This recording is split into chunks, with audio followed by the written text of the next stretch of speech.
Ikaw, Carla, kumusta ka ngayon? Okay lang po, Kuya Ram.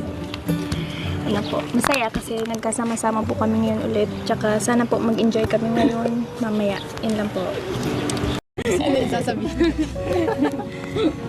Hello everyone! Daiman, salamat. Salamat sa banding. Nagkariba na naman kita ngunyan. Tapos, gusto ko mag-bacon. Charis, naibi ako. Basta, good luck sa future. Tas good luck sa future tulos.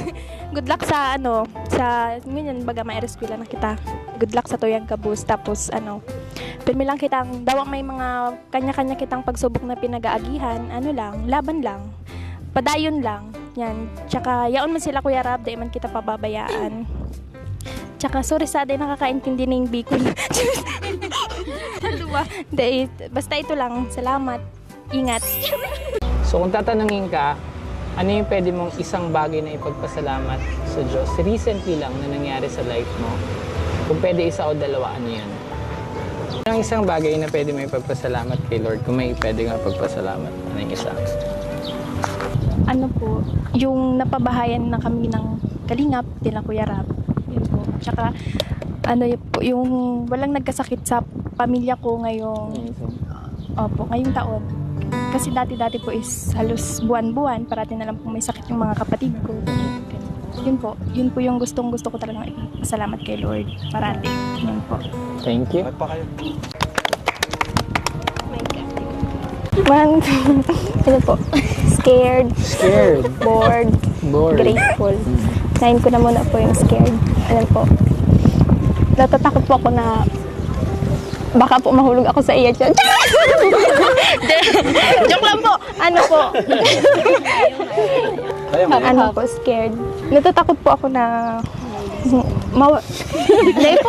natatakot po ako na mawara sila mama. Ito po ang pirmi kong iniisip na basta Bakit mo naisip mo?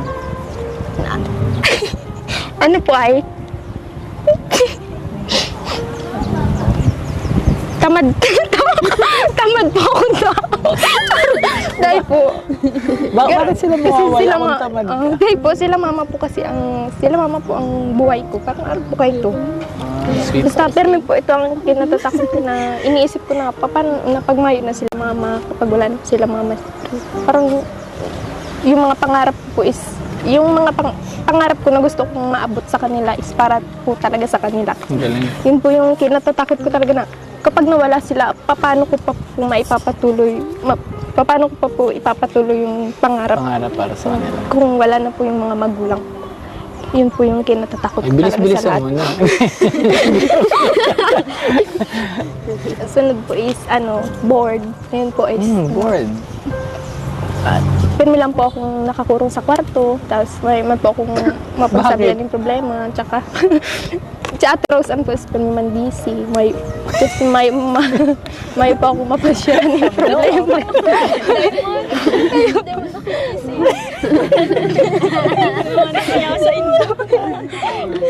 Yan. Tsaka ininalas na po, grateful po ako na nag-abot siya sa buhay ko. Magaling.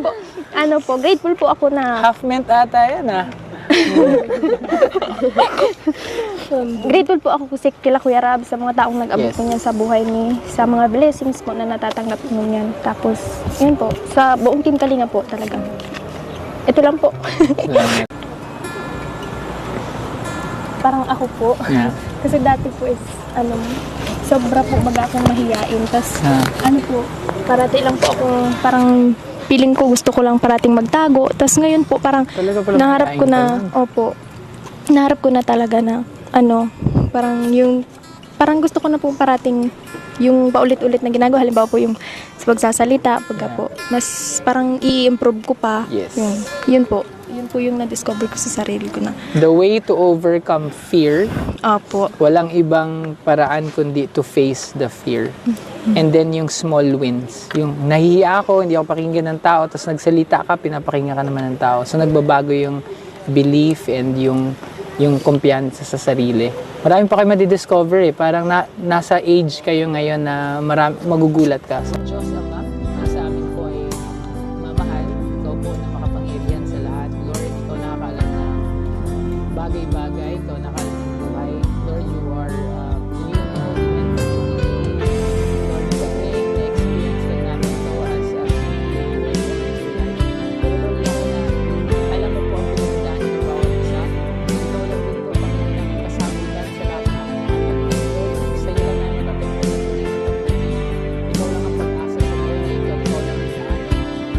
patungo sa kaligtasan.